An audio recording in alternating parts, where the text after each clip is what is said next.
Hello दोस्तों, सुप्रभातम, नमस्कार।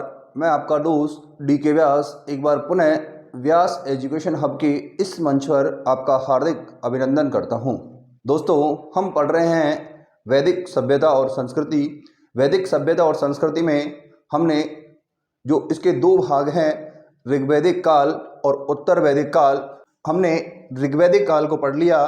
उसके बाद उत्तर वैदिक काल का जो सामाजिक जीवन और दर्शन है उसके बारे में हमने अध्ययन कर लिया है। दोस्तों, आज हम पढ़ने वाले हैं उत्तर वैदिक कालीन जो राजनीतिक जीवन है उसके बारे में। तो दोस्तों, हेडिंग डालिए, उत्तर वैदिक कालीन राजनीतिक जीवन। उत्तर वैदिक कालीन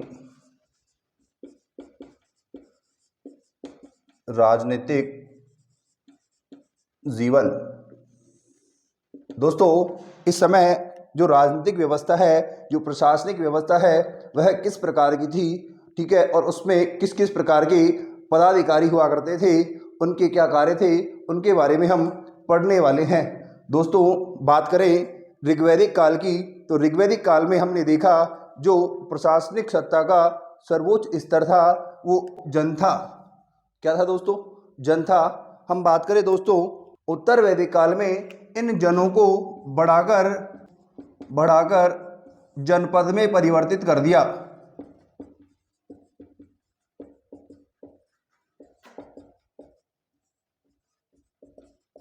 जनपद में परिवर्तित कर दिया, अर्थात अब ये जन से बड़े, अर्थात बहुत सारे जनों को मिलाकर के एक बड़ी इकाई के रूप में, जो कि जनपद कहलाती थी, उसके रूप में जनता के समक्ष आ गए थे। तो दोस्तों, हम देखें जो उत्तर वैदिक काल है, उस उत्तर वैदिक काल में जो राजनीतिक व्यवस्था है जो कि ऋग्वैदिक काल में जन तक सीमित थी, वह उत्तर वैदिक काल में बढ़कर कहाँ तक पहुँच गई? जनपद तक पहुँच गई। दोस्तों, बात करें इस समय के कुछ प्रमुख जनपद थे, तो उन जनपदों में हम बात करें दोस्तों, तो मगध, कौन कौन सा दोस्तों? मगध, काशी, कौशल, वत्स, कुरु, पांचाल, मत्स्य, शिवी, ये आदि इस समय के प्रमुख जनपद थे। कौन कौन से दोस्तों? मगध, काशी, कौशल, वत्स, कुरु, मत्स्य व शिवी, ये उत्तर वैदिक कालीन प्रमुख जनपद थे। ये उत्तर वैदिक कालीन प्रमुख जनपद थे। ये उत्तर वैदिक कालीन क्या थे? प्रमुख जनपद थे। अर्थात जो पहले जन हुआ करते थे वो कबीलाई जन अब जनपदों में परिवर्तित हो गए, और इस समय के प्रमुख जनपदों में हमें देखने को मिलते हैं मगध, काशी, कौशल, वत्स, कुरु, मत्स्य और शिवी जनपद इस समय के प्रमुख जनपदों में माने जाते हैं। दोस्तों, हम बात करें आगे चलकर, यही जनपद महाजनपदों में परिवर्तित हो गए। दोस्तों, उस समय के हम देखें जो महाजनपद है, इन महाजनपदों में हमें 16 महाजनपद देखने को मिलते हैं। कितने दोस्तों? 16 महाजनपद। और इन महाजनपदों का उल्लेख, इन 16 महाजनपदों का उल्लेख जैन ग्रंथ भगवती सूत्र तथा बौद्ध ग्रंथ अंगुत्तर निकाय, इसकी अंगुत्तर निकाय की रचना दोस्तों आनंद कौशलायन द्वारा की गई। आनंद कौशलायन। बौद्ध ग्रंथ अंगुत्तर निकाय में मिलता है। दोस्तों, हमने बात की कि इन जनपदों के बाद में कालांतर में ये जनपद महाजनपदों में परिवर्तित हो गए, और आगे चलकर हमें 16 महाजनपद देखने को मिले, जिनका उल्लेख जैन ग्रंथ भगवती सूत्र तथा बौद्ध ग्रंथ अंगुत्तर निकाय में किया गया है। दोस्तों, अंगुत्तर निकाय की रचना आनंद कौशलायन द्वारा की गई, बौद्ध विद्वान आनंद कौशलायन द्वारा की गई। दोस्तों, अब हम बात करें इस काल में जो राजा है, उस राजा की शक्ति और अधिकारों में बहुत अत्यधिक मात्रा में वृद्धि देखने को मिली, जिसमें शासक ने अपने नाम के आगे एकराट, क्या एकराट, चक्रवर्ती, महाराजाधिराज आदि उपाधियां अपने नाम के आगे लगाना प्रारंभ कर दिया। कब दोस्तों? हम बात कर रहे हैं जनपद काल की, ठीक है, अर्थात उत्तर वैदिक काल का जो पीरियड है, इस उत्तर वैदिक काल के पीरियड में जो राजा हैं उन राजा की शक्तियों और अधिकारों में अत्यधिक मात्रा में वृद्धि हुई और उन्होंने अपने नाम के आगे एकराट, राजाधिराज व चक्रवर्ती लगाना प्रारंभ कर दिया। दोस्तों एक बार आप इसको नोट कर लीजिए। उत्तर वैदिक काल में राजा की शक्तियों व अधिकारों में अत्यधिक वृद्धि देखने को मिली, जिसमें राजा ने अपने नाम के आगे एकराट, चक्रवर्ती व महाराजाधिराज जैसी उपाधियां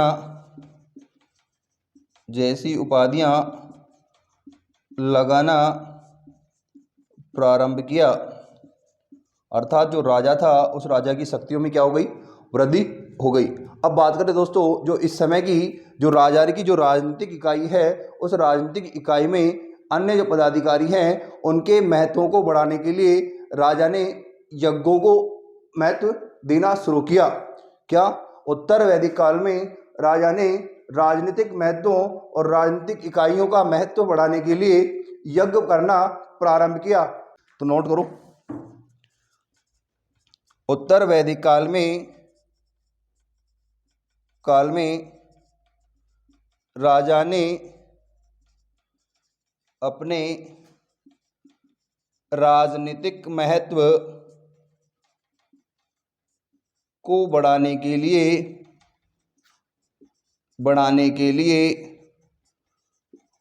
यज्ञ करने प्रारंभ किए। क्या दोस्तों? क्या करना प्रारंभ किया राजा ने? राजा ने यज्ञ करना शुरू कर दिया। और इस समय कौन कौन से यज्ञ किए गए? जैसे राजसूय, वाजपेयी, अश्वमेध आदि। दोस्तों जब राजा का राज सिंहासन होता था तब राजसूय यज्ञ, ठीक है, और जब राजा को वो अपने पूरे क्षेत्र पर अपना राजनीतिक जो महत्व है उसको बढ़ाने के लिए क्या करता था? एक अश्वमेध नामक यज्ञ की रचना करता था, जिसमें वह एक सफ़ेद घोड़े को छोड़ता और वो घोड़ा जहाँ तक विचरण करता वो साम्राज्य उसी के अंडर में आ जाता। तो यही अश्वमेध यज्ञ की पूरी रूपरेखा थी। दोस्तों एक बार आप इसको नोट कर लीजिए दोस्तों, इसके बाद हम आगे का पढ़ेंगे। बात करें दोस्तों उत्तर वैदिक कालीन जो राजा हुए हैं उन राजाओं का जो ज्ञान और दर्शन है उनके प्रति भी अत्यधिक रुचि होने के कारण उन्होंने ज्ञान और दर्शन के क्षेत्र में भाग लिया, जिनमें बहुत सारे राजा हमें ज्ञान और दर्शन से जुड़े हुए देखने को मिलते हैं। जिनमें हम बात करें जो काशी के राजा थे अजातशत्रु। कौन? काशी के राजा अजातशत्रु, विदेही के शासक जनक तथा केकई राज अश्वपति का नाम हमें प्रमुख दार्शनिकों में देखने को मिलता है। तो नोट कर लीजिए दोस्तों, इस समय के शासकों में ज्ञान व दर्शन के प्रति रुचि थी, जिनमें प्रमुख शासक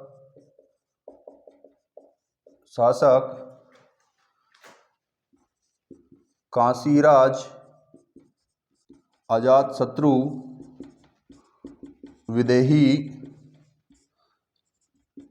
राज जनक के कई नरेश अश्वपति का नाम प्रमुख है। कौन? अश्वपति का नाम प्रमुख है। तो इस समय के जो राजा थे वो ज्ञान और दर्शन के प्रति भी क्या रखते थे? रुचि रखते थे।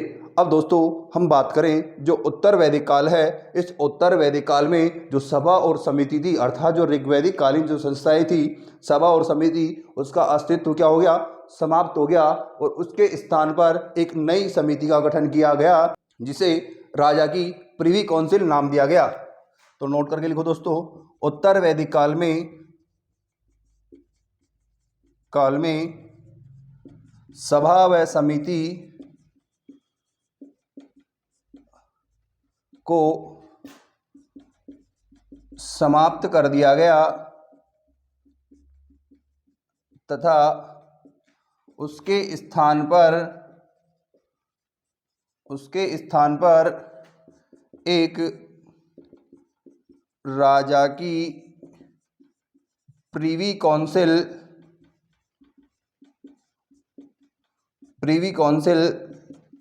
का गठन किया गया। अर्थात अब जो संपूर्ण कार्य हैं वो सारे कार्य कौन करता था? ये राजा की प्रिवी काउंसिल थी, यही सारे कार्य करने का काम करती थी। अर्थात जो सभा और समिति है उसको क्या कर दिया गया? समाप्त कर दिया गया। नेक्स्ट पॉइंट देखिए दोस्तों, जो राजा था उस राजा को क्या बना दिया गया? राजा को देवता के रूप में पूजा जाने लगा। किसके रूप में पूजा जाने लगा दोस्तों? देवता के रूप में पूजा जाने लगा। अर्थात जो राजा है अब वो क्या हो गया? देवता के समान हो गया। लोग उसे देवता के रूप में पूजना शुरू कर दिया लोगों ने।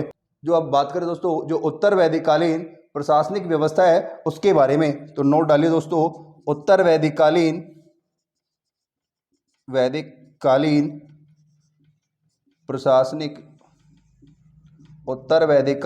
प्रशासनिक व्यवस्था। किसकी बात कर रहे हैं दोस्तों? उत्तर वैदिक कालीन प्रशासनिक व्यवस्था। अर्थात इस समय की जो प्रशासनिक व्यवस्था है उसका ढांचा किस प्रकार का था, इसके बारे में हम बात करने वाले हैं। दोस्तों बात करें उत्तर वैदिक कालीन जो प्रशासनिक व्यवस्था है, इस समय की जो प्रशासनिक व्यवस्था है ये बहुत सुदृढ़ तथा सुव्यवस्थित थी, जिसका जो स्पष्ट स्वरूप हमें जो राजा द्वारा गठित एक रत्निन जो कि मंत्रिमंडल कहलाता है उसमें देखने को मिलती है।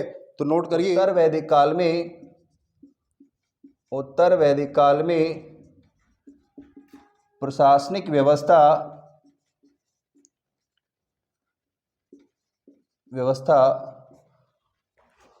का सुदृढ़ व सुव्यवस्थित रूप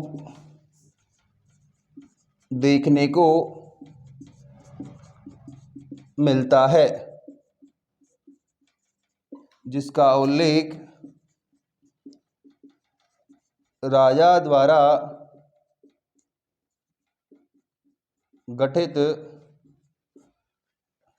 मंत्रिपरिषद से चलता है। मंत्रिपरिषद के सदस्यों को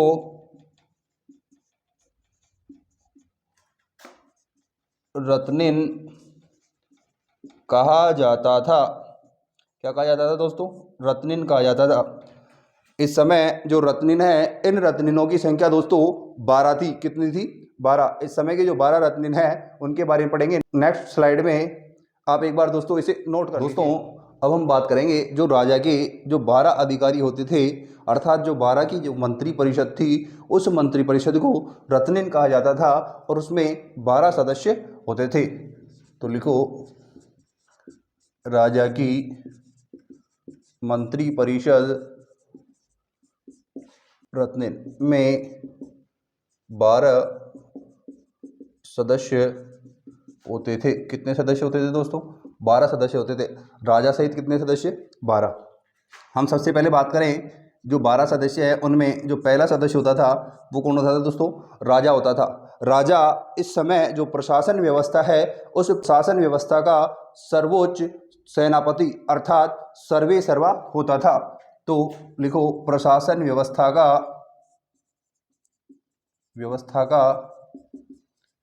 सर्वे सर्वा क्या होता था? प्रशासन व्यवस्था का ये क्या होता था? सर्वे सर्वा। अब दूसरी बात करें दोस्तों, पुरोहित। ये जो प्रशासनिक व्यवस्था है इस प्रशासनिक व्यवस्था का प्रधान सेनापति होता था। लिखो प्रधान सेनापति। पुरोहित क्या होता था? प्रधान सेनापति होता था, जिसे हम राजा का सहायक भी कह सकते हैं। प्रधान सेनापति या राजा का सहायक। इसके बाद दोस्तों जो तीसरा अधिकारी है वो होता था सेनानी। ये जो सेना है उस सेना का प्रधान सेनापति होता था। सेना का प्रधान सेनापति। अब आगे जाकर के हम पढ़ेंगे मौर्य काल, तो मौर्य काल में एक पद आएगा प्रधानमंत्री का। तो जो पुरोहित है उसी प्रकार से प्रधानमंत्री होता था जो राजा को सलाह देने का काम करता था। सेनानी की बात करें तो इस सेना का प्रधान सेनापति हुआ करता था। अब बात करें दोस्तों चौथा, अक्षवाप।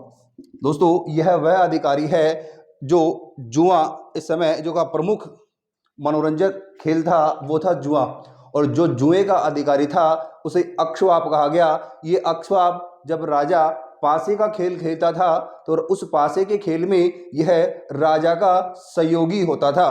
क्या होता था? राजा का सहयोगी। तो अक्षवाप जुआ विभाग का अधिकारी।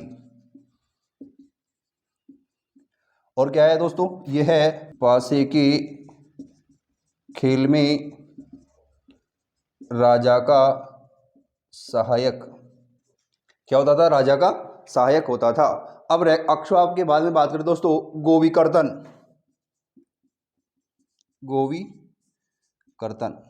दोस्तों ये गोवीकर्तन जो गौ विभाग है उस गौ विभाग का अध्यक्ष होता था। इसके साथ साथ इसे वन अधिकारी के रूप में भी जाना जाता था। तो लिखो गौ विभाग का अध्यक्ष व वन विभाग का अधिकारी। आजकल जो मंत्री परिषद चलती है ना दोस्तों, तो एक एक मंत्री के पास बहुत सारे विभाग होते हैं। ऐसे ही इस समय जो अधिकारी थे, रत्निन थे, उनके पास भी ऐसे ही इन विभागों का बंटवारा किया गया था। तभी तो हम कह रहे हैं कि जो उत्तर वैदिककालीन प्रशासनिक व्यवस्था है ये बहुत सुदृढ़ और सुव्यवस्थित थी। कैसी थी? सुदृढ़ और सुव्यवस्थित थी। अब नेक्स्ट अधिकारी की बात करें दोस्तों, अब वो है पालागल। क्या है? पालागल का कार्य दोस्तों जो राजा है उस राजा का ये संदेशवाहक होता था। क्या होता था? जब राजा को कोई संदेश भेजना होता था तो उन संदेशों को एक स्थान से दूसरे स्थान पर पहुंचाने का कार्य किसका होता था? पालागल का होता था। तो इसमें लिख लो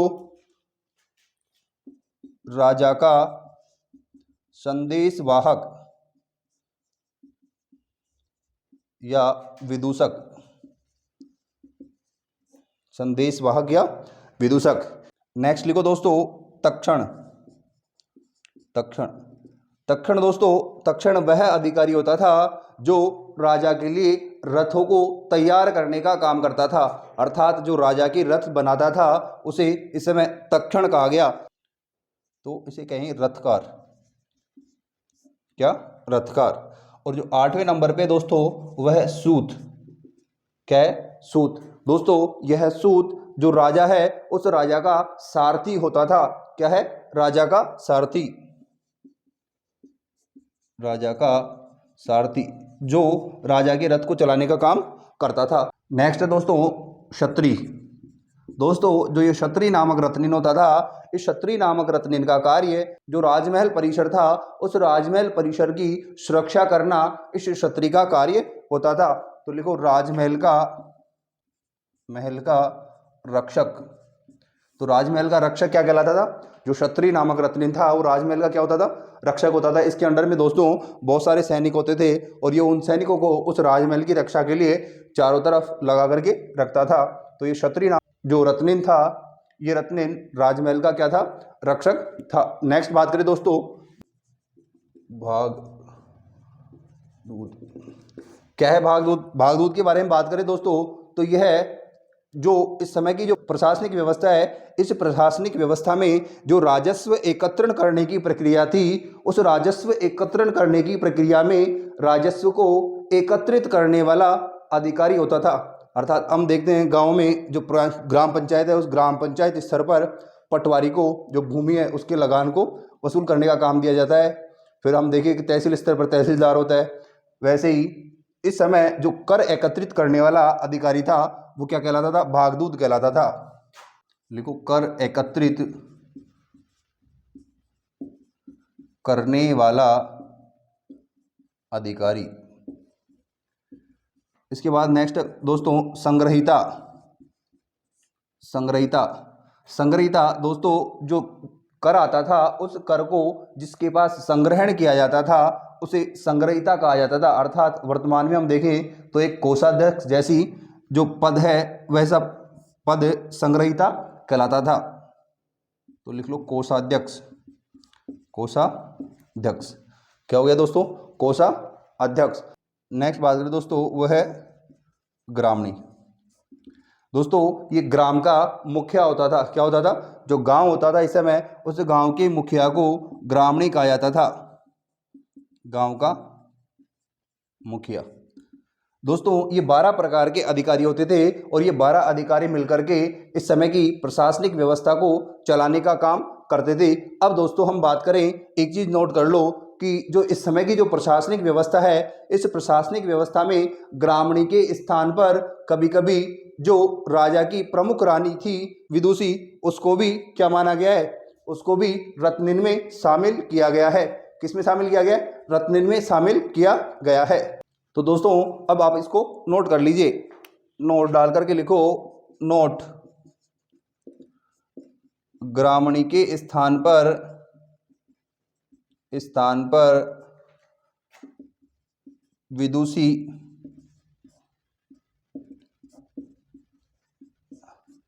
राजा की प्रमुख रानी।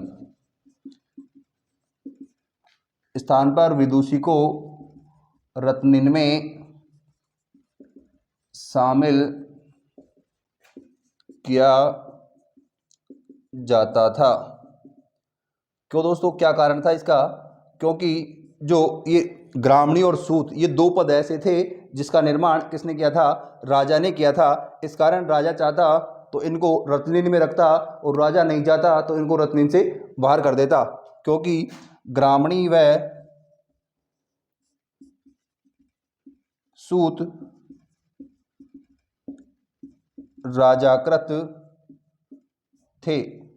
ठीक है, राजाकृत का तात्पर्य दोस्तों राजा द्वारा निर्मित थे। इसलिए क्या था, जो ग्रामणी और सूत है इसको रत्निन में रखना चाहता तो रत्निन में रख लेता, रत्निन से बाहर करना चाहता तो रत्निन से बाहर कर देता। ये किसके अधिकार में था? राजा के अधिकार में था। दोस्तों अब हम जो इस समय के अन्य पदाधिकारी हैं उनके बारे में बात करें तो सबसे पहले लिखें कुलपा।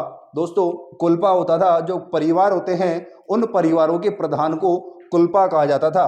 हेडिंग डाल करके लिख लो अन्य पदाधिकारी, जो किसमें शामिल नहीं थे, जो रत्निन में शामिल नहीं थे, वो अन्य पदाधिकारी कौन कौन से हैं? नंबर 1 डाल करके लिखो कुलपा। कुलपा परिवारों का प्रधान, परिवारों का प्रधान। बहुत सारे परिवार होते थे और उन परिवारों का प्रधान होता था, उसे कुलपा कहा जाता था। नेक्स्ट दोस्तों वाज्रपति। वाज्रपति और वाज्रपति जो चरागाह भूमि होती थी उस चरागाह भूमि का प्रधान होता था, उसे वाज्रपति कहा गया। तो चरागाह भूमि का प्रधान, कौन सी भूमि का दोस्तों? चरागाह भूमि का प्रधान क्या कहलाता था? वाज्रपति कहलाता था। नेक्स्ट बात करें दोस्तों वो है सतपति। तीसरा है सतपति। दोस्तों जो सतपति है, ये सतपति 100 गांवों का प्रमुख क्या कहलाता था? सतपति कहलाता था। नेक्स्ट है दोस्तों स्थपति। दोस्तों ये स्थपति है जो राज्य था राजा का, उस राज्य का जो सीमावर्ती क्षेत्र था उस सीमावर्ती क्षेत्र का प्रधान होता था। राज्य की सीमावर्ती भूखंड का स्वामी क्या होता था? स्थपति होता था। दोस्तों एक बार आप इसको नोट कर। दोस्तों अन्य पदाधिकारियों के रूप में हमने बात की कुलपा की, वाज्रपति की, सतिपति की और स्थपति की। ठीक है, तो दोस्तों एक चीज नोट करके लिख लीजिए, जो सतिपति नोट सतिपति व स्थपति रत्निन में शामिल नहीं थे। बड़े अधिकार थे इनके पास, लेकिन दोस्तों इनको किस में शामिल नहीं किया गया? रत्निन में शामिल नहीं किया गया। दोस्तों नेक्स्ट अधिकारी है वो है बिरास। बिरास क्या है? बिरास। बिरास कौन होता है दोस्तों? जो राज्य है उस राज्य के जो प्रमुख 8 समर्थक होते थे ना, जिसको कहते हैं कि साहब ये तो राजा के बहुत कट्टर समर्थक है, ऐसे 8 कट्टर समर्थकों को बिरास कहा जाता था। क्या कहा जाता था? कट्टर समर्थकों को। राजा व राज्य के 8 कट्टर समर्थक बिरास कहलाते थे। आपने दोस्तों बाहुबली जो मूवी देखी है, उस बाहुबली मूवी में जो कटप्पा होता है, वो कटप्पा अपने राज्य के प्रति क्या होता है? बहुत अत्यधिक कट्टर होता है। ऐसे ही जो 8 जो ऐसे कट्टर समर्थक होते थे उन्हें क्या कहते थे? बिरास कहते थे। क्या कहते थे दोस्तों? बिरास कहते थे। तो हमने पढ़ी जो इस समय की जो प्रशासनिक व राजनीतिक व्यवस्था है उसके बारे में। दोस्तों अब हम पढ़ेंगे उत्तर वैदिक कालीन आर्थिक व धार्मिक जीवन दर्शन के बारे में। एक बार आप दोस्तों इसको नोट कर लीजिए। दोस्तों अब हम बात करेंगे जो उत्तर वैदिक काल था, उस उत्तर वैदिक काल में जो धार्मिक जीवन दर्शन है उसके बारे में, कि उस काल का धार्मिक दर्शन किस प्रकार का था। तो हेडिंग डालिए दोस्तों, उत्तर वैदिक कालीन धार्मिक जीवन दर्शन। तो दोस्तों जो ये कालखंड है, इस कालखंड का जो धार्मिक जीवन है इसकी कुछ विशेषताएं हैं, उन विशेषताओं को हम देखते हैं। विशेषताओं में बात करें दोस्तों, सबसे पहली विशेषता है उसे कहते हैं इस समय जो देवता है उन देवताओं के महत्व और स्वरूप में क्या हो गया? परिवर्तन आ गया। किसमें? देवताओं के स्वरूप में परिवर्तन आ गया। दोस्तों ऋग्वैदिक काल में हमने देखा इंद्र, अग्नि, वरुण का अत्यधिक महत्व था, लेकिन उत्तर वैदिक काल में इनका स्थान ब्रह्मा, विष्णु, महेश ने ले लिया था। किसने? ब्रह्मा, विष्णु और महेश ने ले लिया था। तो हेडिंग लिखो, देवताओं के महत्व, देवताओं के महत्व व उपासना में परिवर्तन। तो इसमें लिखो दोस्तों, जहाँ ऋग्वैदिक काल में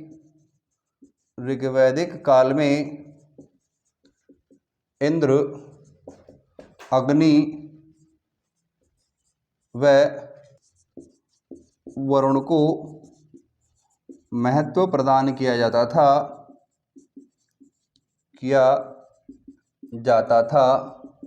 वहीं उत्तर वैदिक काल में इनका स्थान ब्रह्मा, विष्णु व महेश ने ले लिया। अर्थात जो पहले जिस देवता की पूजा करते थे उसकी उपासना को छोड़कर ये लोग अब ब्रह्मा, विष्णु और महेश की उपासना करना इन्होंने प्रारंभ कर दिया। नेक्स्ट विशेषता है दोस्तों, इस समय जो व्यवस्था है हमने देखा ऋग्वैदिक काल में 2 प्रकार के यज्ञ होते थे। कौन कौन से? एक तो नित्य यज्ञ और एक पंचमहायज्ञ। जबकि हम बात करें उत्तर वैदिक काल में जो यज्ञ परंपरा है ये पहले की अपेक्षा जटिल हो गई। कैसी हो गई? जटिल हो गई। और जो कर्मकांड है उस कर्मकांड की क्रियाओं को लोग करना प्रारंभ कर दिए थे। अर्थात हम देखें कर्मकांड में जादू टोना भूत प्रेत आदि से संबंधित जो घटनाएं हैं उन घटनाओं में विश्वास करना उत्तर वैदिक कालीन लोगों ने प्रारंभ कर दिया था। तो दूसरी विशेषता है दोस्तों जटिल यज्ञ परंपरा व कर्मकांडों में विश्वास प्रारंभ। तो इसमें लिखो दोस्तों कि उत्तर वैदिक काल में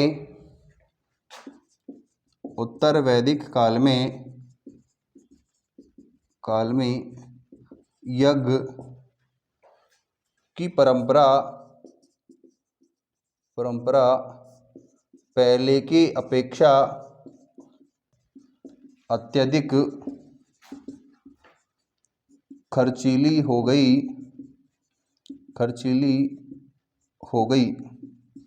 कैसी हो गई दोस्तों? पहले जो यज्ञ होते थे वो सामान्य आधार पर अर्थात कम खर्चे पर पूर्ण किए जाते थे, जबकि हम देखें उत्तर वैदिक काल में जो यज्ञों की परंपरा है ये क्या हो गई? अत्यधिक खर्चीली हो गई। क्या हो गई? अत्यधिक खर्चीली हो गई। हमने देखा कि जो इस समय के प्रमुख यज्ञ हैं उन प्रमुख यज्ञों को देखें तो कौन कौन से हैं। तो इस समय निम्न प्रकार के यज्ञ किए जाने प्रारंभ हुए। दोस्तों कौन कौन से यज्ञ हैं हम सबसे पहले देखें दोस्तों, वो है राजसूय यज्ञ। राजसूय यज्ञ की बात करें दोस्तों, जब कोई राजा नया राजा बनता और उस नए राजा के राज्याभिषेक के समय जो यज्ञ किया जाता था उसे राजसूय यज्ञ कहा जाने लगा। तो इसमें नोट कर लो दोस्तों, राजा के राज्याभिषेक के समय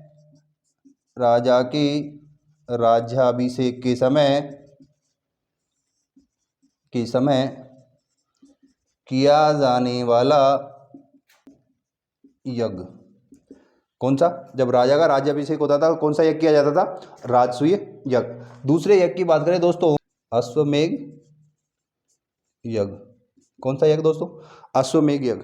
दोस्तों यह यज्ञ राजा खुद को चक्रवर्ती सम्राट अर्थात एकराट बनाने के लिए करता था कि उसके आसपास का जो सीमावर्ती क्षेत्र है वो सीमावर्ती क्षेत्र उसके अधीन हो जाए, इसलिए वह अश्वमेध यज्ञ करता था। दोस्तों इस यज्ञ की बात करें तो यह यज्ञ लगभग 1 वर्ष तक चलता था, जिसमें राजा को अपनी पत्नी सहित इस यज्ञ वेदी पर बैठना पड़ता था। किस पर? इस यज्ञ वेदी पर बैठना पड़ता था। उस 1 वर्ष के उपरांत वह क्या करता कि जो घोड़ा इस अश्वमेध यज्ञ के दौरान छोड़ा गया है वह घोड़ा जिस जिस क्षेत्र से गुजरता वो सारा क्षेत्र उस राजा के अधिकार क्षेत्र में आ जाता था। दोस्तों हमने देखा है जो रामायण है उस रामायण में भी भगवान श्री राम द्वारा अश्वमेध यज्ञ का आयोजन किया गया। कब किया था दोस्तों? जब श्रीलंका से विजय करके वापस लौटे थे, ठीक है, और उसके 8-10 वर्ष उपरांत भगवान श्री राम द्वारा अश्वमेध यज्ञ का आयोजन किया गया। अश्वमेध यज्ञ में भगवान श्री राम ने क्या एक सफ़ेद घोड़े को क्या छोड़ा?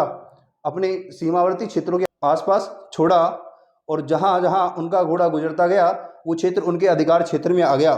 जैसे हम देखते हैं दोस्तों, जो वाल्मीकि आश्रम है उस वाल्मीकि आश्रम के समीप जब उनका घोड़ा पहुँचता है तो लव और कुश द्वारा उस घोड़े को रोक लिया जाता है। तो जहाँ उसका घोड़ा रोक लिया जाता है राजा का, वहीं उसका अधिकार क्षेत्र समाप्त हो जाता है। अर्थात वह उस राजा को अपनी सेना के साथ क्या करता है? या तो पराजित करता है या फिर इस यज्ञ की समाप्ति की घोषणा कर देता है। तो अश्वमेध यज्ञ में लिखो दोस्तों, यह यज्ञ राजा द्वारा चक्रवर्ती सम्राट बनने के लिए किया जाता था। यह यज्ञ 1 वर्ष तक चलता था, जिसमें राजा को अपनी पत्नी के साथ यज्ञ वेदी में हवि डालनी पड़ती थी। क्या दोस्तों, हवी जो यज्ञ में डाल दी जाती है वो राजा अपनी पत्नी के साथ बैठकर इस यज्ञ में हवी डालने का काम करता था। तो दोस्तों ये यज्ञ हो गए। इसके बाद के नेक्स्ट यज्ञ करेंगे हम अगली स्लाइड में, एक बार आप इसको नोट कर लीजिए। नेक्स्ट यज्ञ दोस्तों तीसरा, वो है वाजपेयी यज्ञ। वाजपेयी यज्ञ, वाजपेयी यज्ञ में दोस्तों क्या होता था, जो राजा है वो राजा किसी किसी प्रकार की देवी को मानकर उसका आरोपण करते हुए एक यज्ञ का आयोजन करता था। तो लिखो इसमें, राजा में देवीय शक्ति का आरोपण करते हुए किया जाने वाला यज्ञ। अर्थात जो राजा होता था उस राजा में किसी न किसी का रूप जनता को दिखाई पड़े, इसके लिए वो क्या करता था, वाजपेयी यज्ञ करता था। नेक्स्ट बात करें दोस्तों, वो है अग्निष्टोम। अग्निष्टोम यज्ञ। दोस्तों अग्निष्टोम यज्ञ यह अग्नि को प्रसन्न करने के लिए किया जाता था, अर्थात जो अग्नि का देवता है उसको प्रसन्न करने के लिए। दोस्तों इस अग्निष्टोम यज्ञ में पशुओं की बलि दी जाती थी। किसकी बलि दी जाती थी? पशुओं की बलि दी जाती थी। तथा इस अग्निष्टोम यज्ञ के दौरान ही सोमरस पीसा जाता था। क्या दोस्तों? सोमरस, जो कि वैदिक कालीन लोगों का या वैदिक कालीन आर्यों का प्रमुख पेय पदार्थ था। दोस्तों जो सोम है, इस सोम का उल्लेख ऋग्वेद के 9वें मंडल में किया गया है, अर्थात जो ऋग्वेद का 9वां मंडल है वो पूरी तरह सोम को समर्पित है। किसको समर्पित है दोस्तों? सोम को समर्पित है। तो लिखो, यह अग्नि देवता को प्रसन्न करने के लिए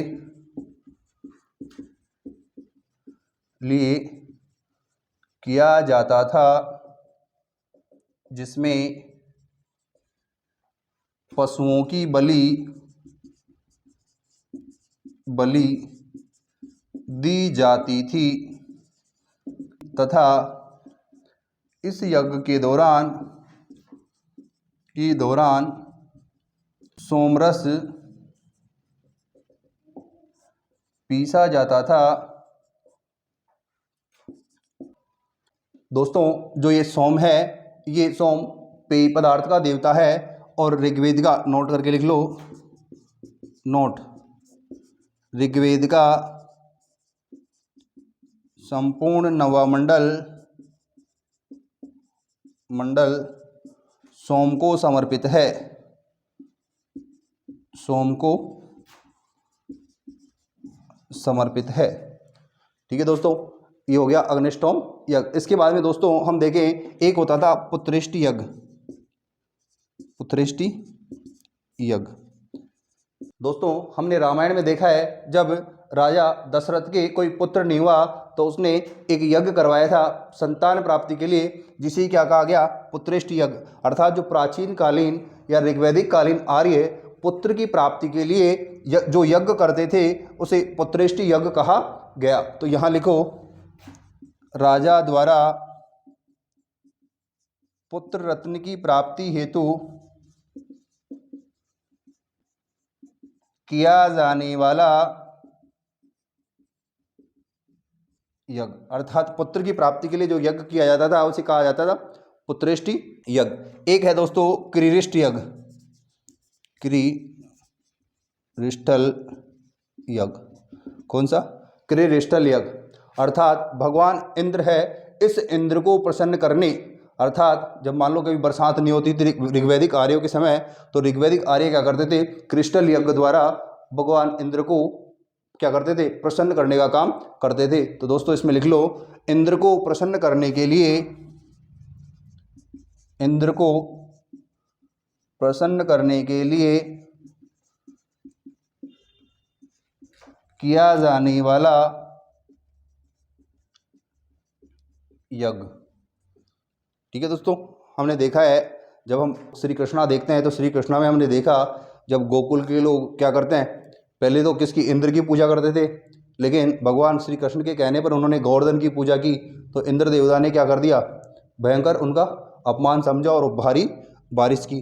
तो दोस्तों हमें ये उल्लेख मिलता है कि जो ऋग्वैदिक आर्य है वो क्या करते थे, इंद्र को प्रसन्न करने के लिए क्रिस्टल यज्ञ करते थे। अब हम बात करेंगे दोस्तों इसके आगे जो नेक्स्ट विशेषता है तीसरी, वो है एकवाद की प्रधानता। तो एक बार आप इसको नोट कर लीजिए। नेक्स्ट विशेषता है दोस्तों एकवाद की प्रधानता। एकवाद की प्रधानता, किसकी प्रधानता दोस्तों, एकवाद की प्रधानता। एकवाद की प्रधानता से तात्पर्य दोस्तों, ये लोग ब्रह्मा को सृष्टि का मूल तत्व मानते थे। क्या मानते थे, ब्रह्मा को सृष्टि का मूल तत्व मानते थे। कहते थे कि वही क्या है, सर्वशक्तिमान है, अर्थात जो सृष्टि और सृष्टा है उसको क्या मानते थे, एक मानते थे। और कहते थे कि क्या है, जो ब्रह्मा है वो अज्ञात है और निर्विकार है। क्या है, ब्रह्मा अज्ञात और निर्विकार है। तो लिखो, ये लोग ब्रह्मा को सर्वशक्तिमान मानते थे तथा एक आत्मा में विश्वास करते हुए सृष्टि व सृष्टा को एक मानते थे। इनका कहना था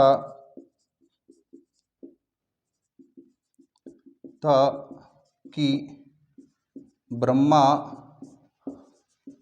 अज्ञात व सर्वशक्तिमान है। क्या है, अज्ञात और सर्वशक्तिमान है। दोस्तों अब जो नेक्स्ट चौथी विशेषता है उसके बारे में हम देखेंगे। मैंने कहा कि इस समय जो अंधविश्वास है उन अंधविश्वासों का क्या बढ़ा, प्रचलन बढ़ा। तो लिखो, अंधविश्वासों का प्रचलन बढ़ा। लिखो, उत्तर वैदिक आर्य जादू, टोना, तंत्र मंत्र, टोना टोटका आदि अंधविश्वासों में विश्वास करते थे। किसमें, जो अंधविश्वास हैं उन अंधविश्वासों को इन लोगों ने क्या कर लिया, स्वीकार कर लिया। तो दोस्तों हम बात करें कि इन लोगों ने किसमें, जादू टोना, तंत्र मंत्र, टोना टोटका आदि में विश्वास करना प्रारंभ कर दिया था। अब दोस्तों जो ये उत्तर वैदिक आर्य है इन लोगों ने इसमें विश्वास किया। इसका उल्लेख, तो लिखो, इसका उल्लेख अथर्ववेद में किया गया है कि उत्तर वैदिक आर्य किसमें, अंधविश्वासों में विश्वास करते थे। इसका उल्लेख कहाँ मिलता है, अथर्ववेद में मिलता है। दोस्तों नेक्स्ट जो पांचवी विशेषता है उसके बारे में हम बात करें, ये लोग धर्म में नरक तथा स्वर्ग की कल्पना इन्होंने करना प्रारंभ कर दिया। तो उत्तर वैदिक आर्यों ने धर्म में नरक व स्वर्ग की अवधारणा को जन्म दिया। ठीक है, तो सबसे पहले जो उत्तर वैदिक आर्य है इन्होंने कहा कि नरक भी होता है और स्वर्ग भी होता है। इसके बारे में सबसे पहले किसने बताया, उत्तर वैदिक आर्यों ने कहा। और वो लोग इसमें क्या करने लगे, विश्वास करने लगे कि जो बुरे कर्म करेगा वो नरक में और जो मोक्ष की प्राप्ति जिसको हो जाएगी वो स्वर्ग में जाएगा। दोस्तों नेक्स्ट जो छठवीं विशेषता है उस छठी विशेषता के बारे में हम बात करें कि ये लोग प्रवृत्ति मार्ग को अपनाकर, क्या मैंने पहले बताया आपको, जो ऋग्वैदिक कालीन आर्य हैं वो ऋग्वैदिक कालीन आर्य प्रवृत्ति मार्ग में विश्वास करते थे। प्रवृत्ति मार्ग मैंने बताया कि ये योग किसी न किसी लालच व मोह माया को प्राप्त करने के लिए तथा उसकी प्राप्ति के मार्ग को ढूंढते थे। जो लालच और मोह माया इनको थी, उस लालच मोह माया को प्राप्त करने के लिए उस प्राप्ति के मार्ग को क्या करते थे, ढूंढते थे। लेकिन अब इन्होंने उस प्रवृत्ति मार्ग को छोड़कर निवृत्ति मार्ग को अपना लिया था। तो लिखो दोस्तों नेक्स्ट, प्रवृत्ति मार्ग को छोड़कर निवृत्ति मार्ग को अपनाया। किसको अपनाया, निवृत्ति मार्ग को। अर्थात इन्होंने अब लालसा मोह माया जो इनके अंदर थी उनको इन्होंने मानना छोड़ दिया और ये निवृत्ति की ओर आगे बढ़ गए। तो दोस्तों ये कुछ विशेषताएं थी जो उत्तर वैदिक कालीन धार्मिक जीवन में हमें देखने को मिलती है। इसके बाद दोस्तों हम पढ़ेंगे उत्तर वैदिक लोगों का जो आर्थिक जीवन दर्शन है उसके बारे में, आप इसको नोट कर लीजिए। दोस्तों अब हम बात करेंगे जो उत्तर वैदिक आर्य थे, उन उत्तर वैदिक आर्यों की जो आर्थिक जीवन प्रक्रिया थी या आर्थिक जीवन दर्शन था वो किस प्रकार का था। दोस्तों जो हम बात करें इनका जो प्रमुख व्यवसाय है, प्रमुख व्यवसाय, तो उत्तर वैदिक आर्यों का प्रमुख व्यवसाय था दोस्तों पशुपालन, इनका प्रमुख व्यवसाय था। अब दोस्तों बात करें जो पशुपालन का प्रमुख व्यवसाय था, इनका कोई प्रमुख पशु भी होगा, तो प्रमुख पशु की बात करें, प्रमुख पशु, तो प्रमुख पशु था दोस्तों गाय। क्या थी? गाय। गाय के बारे में मैंने आपको बताया कि गाय वस्तु विनिमय का साधन थी, जिसके पास जितनी गायें होती थी वो उतना ही समृद्धशाली माना जाता था। दोस्तों गाय को गवि के देवता के रूप में भी पूजा जाता था, जो कि ऋग्वैदिक कालीन आर्य भी इसको इसी रूप में पूजने का कार्य करते थे। अब दोस्तों नेक्स्ट बात करें इनके जो अन्य प्रमुख पशु है उनके बारे में। अन्य प्रमुख पशु, दोस्तों इनका प्रमुख अन्य जो पशु था वो था घोड़ा। क्या था दोस्तों? घोड़ा। घोड़े को सती और गति का प्रतीक माना गया है। घोड़े को सती व गति का प्रतीक माना गया। जो ऋग्वैदिक काल है उस ऋग्वैदिक काल में भी घोड़ा अन्य प्रमुख पशुओं में आता था, जबकि जो उत्तर वैदिक कालीन लोग हैं वो भी घोड़े को अन्य प्रमुख पशुओं में गिनते थे। इस काल के लोग घोड़े को सती और गति के प्रतीक के रूप में पूजते थे। अब हम बात करें दोस्तों जो उत्तर वैदिक कालीन आर्य हैं, इन उत्तर वैदिक कालीन आर्यों का जो विकास है वो होने का प्रमुख कारण लोहा है। क्या है दोस्तों? लोहा। अर्थात इस कालखंड में लोहे का प्रादुर्भाव हो गया था। जब हमने सिंधु घाटी सभ्यता पढ़ा तब मैंने आपको बताया कि लगभग 1000 ईसा पूर्व, कब? 1000 ईसा पूर्व लोहे के साक्ष्य, अर्थात सर्वप्रथम लोहे के साक्ष्य कहाँ से मिले? अतिरंजखेड़ा। अतिरंजखेड़ा एटा जिला उत्तर प्रदेश से, कहाँ पे? एटा जिला उत्तर प्रदेश से मिले हैं। किसके? लोहे के प्राचीनतम साक्ष्य 1000 ईसा पूर्व अतिरंजखेड़ा एटा यूपी से मिले हैं। अर्थात इन साक्ष्यों को देखते हुए हमें यह प्रतीत होता है कि उत्तर वैदिक कालीन लोग लोहे से परिचित थे। तो लिखो, ये लोग लोहे से परिचित थे। उत्तर वैदिक आर्य लोहे को कृष्ण अयस या श्याम अयस के नाम से पुकारते थे। क्या? ये लोग लोहे से परिचित हो गए और जो लोहा है लोहे को ये कहते थे कृष्ण अयस या श्याम अयस, जबकि ये लोग तांबे से भी परिचित थे और तांबे को लोहित अयस के नाम से पुकारते थे। किसके नाम से? लोहित अयस। तो तांबे को तो क्या कहा? लोहित अयस, जबकि लोहे को कृष्ण अयस या श्याम अयस के नाम से जाना जाता था। अब बात करें दोस्तों जो उत्तर वैदिक कालीन लोग हैं, ये लोग जो ब्याज है, ब्याज जानते हो ना, टैक्स, तो टैक्स का काम भी करते थे। अर्थात किसी को ब्याज पर पैसा देना, ठीक है, या फिर ब्याज का काम करने का काम करते थे। तो इस काल में जो ब्याज प्रथा प्रचलित थी उस ब्याज को कुसीम कहा जाता था। क्या कहा जाता था? कुसीम कहा जाता था। जबकि जो ब्याज का काम करने वाला व्यक्ति है उसे कुसीदान कहा जाता था। क्या कहा जाता? कुसीदान कहा जाता था। और जो अत्यधिक अर्थात सीमा से अधिक ब्याज वसूलता व भ्रष्टाचार करता उसे बैंकनोट या सूदखोर कहा जाता था। बैंकनोट या सूदखोर कहा जाता था। तो लिखो, उत्तर वैदिक काल में ब्याज का कार्य भी किया जाता था। ब्याज को कुसीम तथा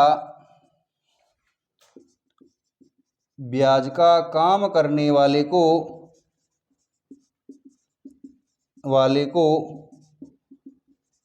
कुसीदान कहा जाता था तथा जो व्यक्ति अत्यधिक मात्रा में ब्याज वसूलता व भ्रष्टाचार करता उसे बैंकनोट या सूदखोर कहा जाता था।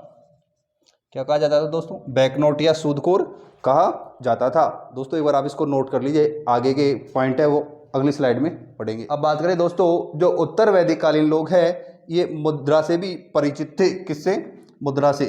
और इस समय की जो प्रमुख मुद्राएं हैं वो हैं मुद्राएं जो प्रचलित थी उत्तर वैदिक काल में, वो है शतमान, कृष्णल और पाद। ठीक है, क्या है? शतमान, कृष्णल और पाद इस समय की प्रमुख मुद्राएं मानी जाती है। दोस्तों जो व्यापार का काम करता था उसे श्रेष्ठी गण या गणपति कहा जाता था। व्यापार का कार्य करने वाले को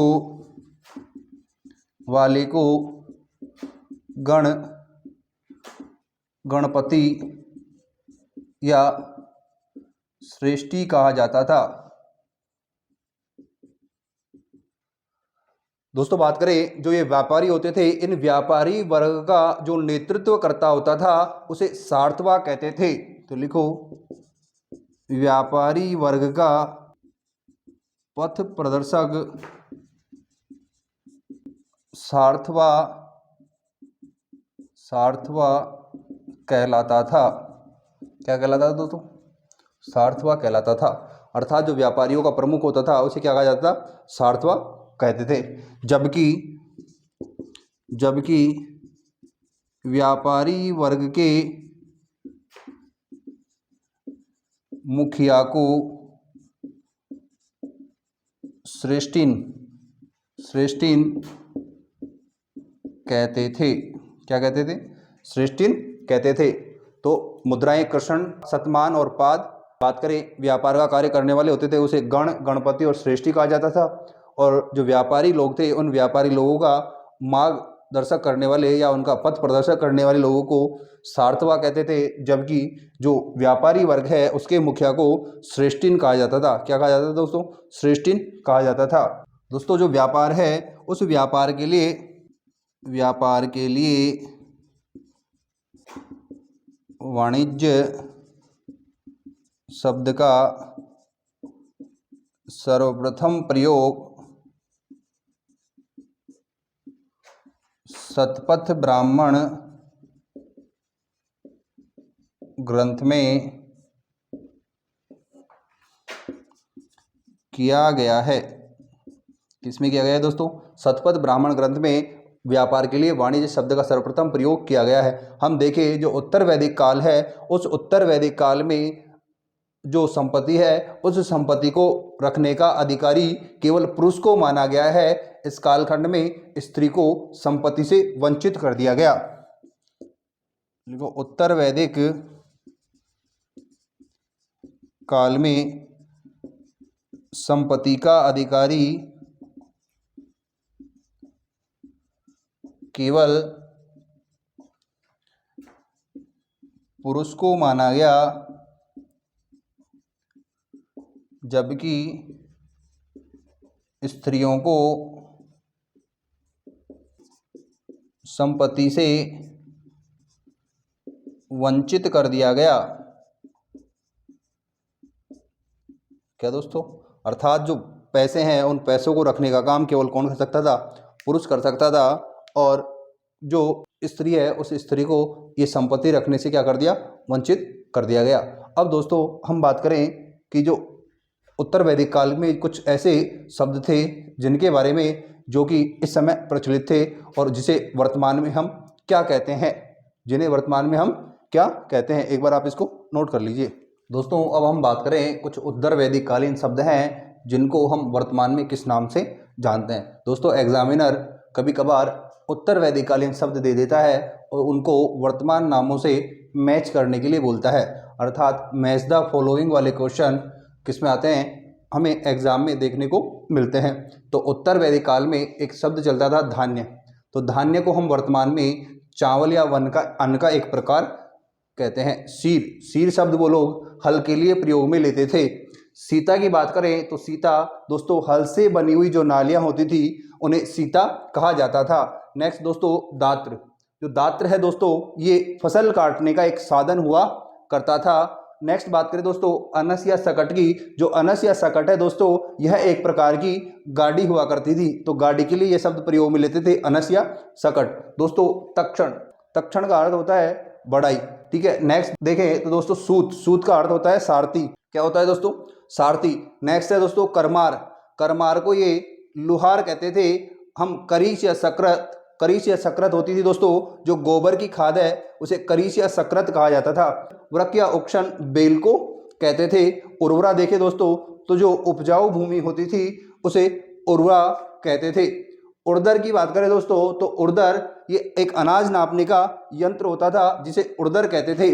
बादलों को ये लोग दोस्तों पर्जन्य कहते थे, तबकि पक्षी को वायप्य कहते थे, चरखे को तसर, भेड़ को अवि, कुमार या स्वर्णकार को कुलाल कहते थे, नाई को व्रत या वाप्ता कहते थे, गाय को अष्टकर्णी तथा दूध को पयस, तथा जो घोड़ा और बैल है उस घोड़े और बैल को रोकने के लिए जो लगाम होती थी उसे रश्मि कहा जाता था। क्या कहा जाता था, रश्मि।